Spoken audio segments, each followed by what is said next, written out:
Oublie ce que t'es, oublie ce que t'es, oublie ce que t'es. Va chercher ce que tu veux être. C'est tout, comme quand t'étais gamin. Va chercher ça, va chercher ça. Des mots forts, Pascal, on voit qu'il vous motive, qu'il vous dit d'oublier aussi cette victoire au championnat d'Europe en 2015 et de repartir de zéro.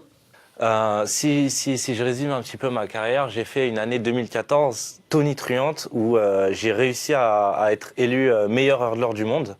C'est-à-dire la fameuse Diamond League dont on parlait tout à l'heure, j'ai gagné quasiment la totalité des meetings. Et en fait, après avoir pas tout gagné, mais après avoir vraiment fait les plus belles performances du monde, juste après, on a une sorte de satisfaction, on laisse aller, on a peut-être moins la hargne. T'as moins faim. Ouais, voilà, on a moins faim. Si de fait d'avoir déjà mangé un gâteau, bon, il y en a un autre qu'on connaît le goût, limite, ou je sais pas, on a peut-être moins faim. Et justement, ce déclin-là, je l'ai connu. Et puis là, on arrive à un championnat où justement, je suis tenant du titre, mais en 2015.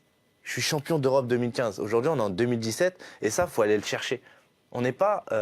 Comment on fait, justement justement dans cet Comment état on fait justement à retrouver la motivation, la hargne pour aller chercher tout ça? C'est ça, c'est vraiment oublier, c'est vraiment les paroles de mon coach, c'est oublie ce que tu as été et va chercher ce que tu veux être. Parce que, un éternel recommencement, quoi. C'est ça. Est-ce que la concurrence en club était la même que celle qu'il pouvait y avoir en équipe de France? Est-ce qu'on la vivait de la même manière? On savait à peu près, j'irais aux 3/4 de l'équipe qui jouait et qui jouait pas. Et je dirais, regardez, je sais pas, il y avait pas. Pour mon cas personnel, moi je savais exactement où me placer, quoi. Je savais qu'il y avait Lolo et Marcel, et puis voilà, c'était en cas de problème que je rentrais. Après, quand Lolo a arrêté, je savais que c'était ma place. Au quotidien, il y a une concurrence qui est plus importante en club, je pense. Pour moi. Écoute, moi j'ai 55 sélections, j'ai en équipe de France. Je pense que j'en ai jamais eu une en me disant, en attendant la Ligue, je me suis sûr d'être pris. Jamais. J'ai toujours été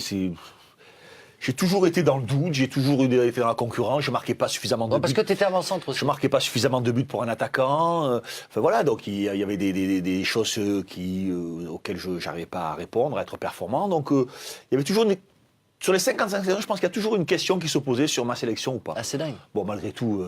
pour toi, dans le groupe, pour toi ou pour les médias? Pour toi? Pour moi, j'ai jamais attendu une liste en me disant je suis sûr d'y être. Tu vois, jamais, parce que soit ça marchait bien en équipe de France, j'avais marqué 1 ou 2 buts, et puis j'étais un petit peu en difficulté en club, ou ça marchait bien en club, un peu en bien en équipe de France. Enfin, j'ai toujours eu une période là, il y a eu beaucoup de concurrence lorsque j'étais en équipe de France. J'ai commencé en équipe de France avec des concurrents, il y avait Papin, Cantona, Ginola. Après, il y a toujours eu des bons attaquants en équipe de France. Dans quelle année t'as commencé, toi? 94. Ouais, juste avant moi. Ouais. Donc voilà, j'ai jamais eu ce sentiment-là. T'as pas joué avec Pat en équipe de France? C'est un de mes regrets, justement, c'est qu'on n'ait jamais pu reproduire l'association à Arsenal. C'est dingue, ça. Pas une fois. Pas une fois. Non. Si, mais ça a été très très peu. Mais pour moi, la concurrence en sélection est beaucoup plus forte qu'en club, pour 2 raisons. La première, c'est que quand tu es en club, la hiérarchie est beaucoup plus dure. Elle est beaucoup plus imposée aussi en équipe nationale que dans un club. Et les temps de jeu aussi, c'est beaucoup plus facile dans un club qu'en sélection. Et surtout, en sélection, contrairement en club, tu joues tous les 3 jours dans les grands clubs.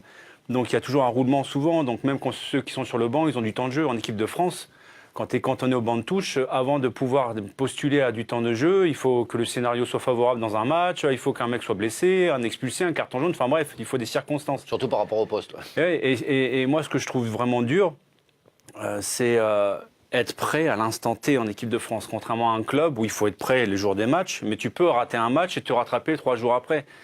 Et en équipe de France, tu n'as pas le droit de te rater. L'équipe de France, c'est un saut en parachute, sans parachute, et qu'il faut absolument que tu sois bon au moment où tu appelles, quoi. Tout le monde le sait. Non, s'il y a un mec qui te passe devant, après, si tu considères que l'entraîneur ne fait pas jouer la concurrence de façon saine, et tu penses qu'il est dans ses petits papiers, parce que ça peut arriver aussi, hein. Tu as même des super joueurs qui n'ont jamais été appelés en équipe nationale à cause de leur comportement. C'est compliqué l'équipe de France. C'est compliqué. Quand l'équipe marche, ben, l'équipe elle est stable et ça tourne pas. Alors après c'est un truc de journaliste et d'imaginer qu'il va y avoir des nouveaux qui vont arriver, mais ça ils seront sur le banc de touche, c'est pour humer l'air du château à Clairefontaine. Et quand ça marche pas, ben, il y a une espèce de turnover, de brassage, il faut faire revenir des jeunes. Donc c'est vrai que c'est pas du tout la même idée, la sélection et le club. Puis j'ai toujours considéré, moi c'est aussi le cas en club, mais je crois que c'est plus important en sélection. Il faut vraiment avoir l'amour du maillot, quoi.